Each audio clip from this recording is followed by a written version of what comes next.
பிறந்த மகனுடைய சாதாரண தர பரீட்சை பருவங்களை பார்த்து அதிர்ச்சி அடைந்த தந்தை. இப்படியான நாட்டில் நடைபெற்ற விஷயங்களை நீங்கள் ஒவ்வொரு நாளும் பார்க்கணும்னு சொன்னால் என்னோட சேனலை நீங்கள் சப்ஸ்கிரைப் பண்ணுங்கள். இன்றைக்கு தான் நீங்கள் என்னோட சேனலை புதுசாக வந்திருக்கீங்கன்னு சொன்னால் இப்போவே நீங்கள் சப்ஸ்கிரைப் பண்ணி கூட இருக்க பெல் பல்க்கு நீங்கள் கிளிக் பண்ணுங்கள். அப்போ தான் நான் போடுற வீடியோ எல்லாமே உங்களுக்கு சேரும். அதே நேரம் எனக்கு ஒரு மோட்டிவேட்டாக இருக்கும்னு நான் நம்புகிறேன்.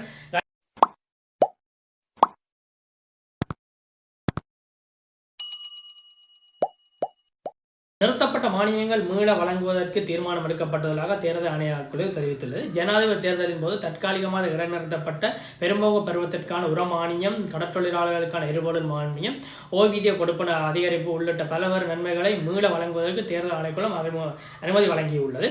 இது கடந்த காலத்தில் இதை நடைமுறைப்படுத்த வேண்டாம் என்று தேர்தல் ஆணையம் நிப்பாட்டி இருந்தது. இது மீண்டும் அவர்களினாலே அதற்கான அனுமதி வழங்கப்பட்டுள்ளதாக கூறப்படுகிறது. எனினும் கூடுதலாக அதிகாரிகள் மற்றும் ஊழியர்கள் ஆட்சேர்ப்பு, பதவி உயர்வு, இடமாற்றங்கள் மற்றும் கட்டுப்பாடுகளுக்கு ஒப்புதல் பெற வேண்டிய அவசியத்தை ஆணைக்குழு வலியுறுத்தியுள்ளது. மேலும் நாடாளுமன்ற தேர்தலின் போது அரசு சொத்துக்கள் தவறாக பயன்படுத்துவதை தடுக்க நோக்கிலே இந்த நடவடிக்கை எடுக்கப்பட்டுள்ளதாகவும் குறிப்பிடப்பட்டுள்ளது. பேருந்துகளில் பயணிகளுக்கு ஏற்படும் அசௌகரியத்தை அறிவிக்கும் புதிய இலக்கம் ஒன்று அறிமுகப்படுத்தியுள்ளது. பயணிகளுக்கு அசௌகரியத்தை ஏற்படுத்தும் விடயங்கள் தொடர்பில் அறிவிப்பதற்காக புதிய தொலைபேசி இலக்கம் அறிமுகப்படுத்தப்பட்டுள்ளது.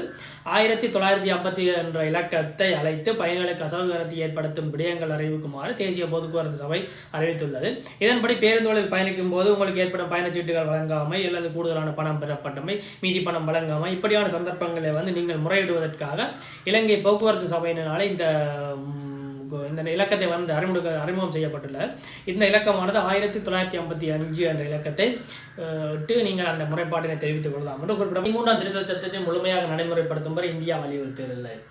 மாகாண சபைகளுக்கான தேர்தலை விரைவில் நடத்துவதோடு அரசு அமைப்பின் 13ஆம் திருத்த சட்டத்தை முழுமையாக நடைமுறைப்படுத்த உதவும் என்றும் ஜனாதிபதி அனுரகுமார் திசாநாயக்காவும் இந்திய வெளிவிவகார அமைச்சர் கலாநிதி சுப்பிரமணியம் ஜெயசங்கர் தெரிவித்துள்ளார்.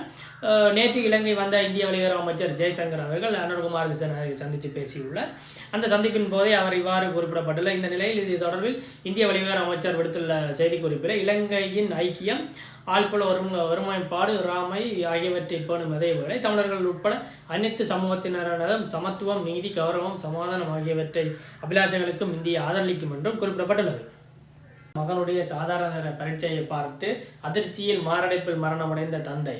இது எங்கேன்னு சொன்னால் இலங்கையில் நீர்கொழும்பில் நடந்திருக்கு. கடந்த மே மாதம் நடைபெற்ற ஒரு வாகன விபத்திலே அதாவது ஒரு மரண சடங்குக்காக சென்று கொண்டிருந்தவரை மகனார் ஒருவர் வீதி விபத்தில் இறந்திருக்கிறார். அவருடைய கடந்த காலத்திலே அவருடைய சாதாரண பரீட்சையின் பருவர்களை பார்த்து சிறந்த பருவர் பரீட்சையில் எடுத்திருக்கிறார். அதை பார்த்து தந்தை அதிர்ச்சியிலே மாரடைப்பிலே உயிரிழந்துள்ளார். ஜனவரி முதல் மீண்டும் வாகன இறக்குமதி வரப்போகின்றது சொல்லப்பட்டிருக்கிறது. எதிர்வரும் ஜனவரி மாதம் மீண்டும் நாட்டில் வாகன இறக்குமதி செய்யப்படும் என்றும் கூறப்படுகின்றது. இதை வாகன இறக்குமதியாளர் சங்கம் தான் அறிவித்திருக்குது. ஏற்கனவே குறிப்பிட்ட வகையில் கடந்த அரசாங்கத்தில் குறிப்பிட்ட வகையில் 2025ஆம் ஆண்டு ஜனவரி மாதம் மீண்டும் வாகன இறக்குமதி செய்யப்படும் என்று கூறப்படுகின்றது.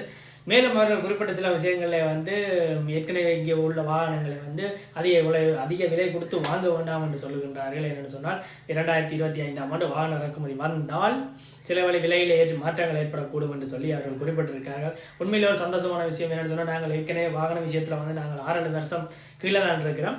அந்த வகையில் 2025 வாகன இறக்குமதி வந்தால் மிகவும் சந்தோஷம்னு நான் நினைக்கின்றேன். அதற்கான நிதி ஏற்கனவே ஒதுக்கப்பட்டுள்ளதாகவும் அந்த வாகன உரிமையாளர் சங்கம் தெரிவித்திருக்கிறார்கள்.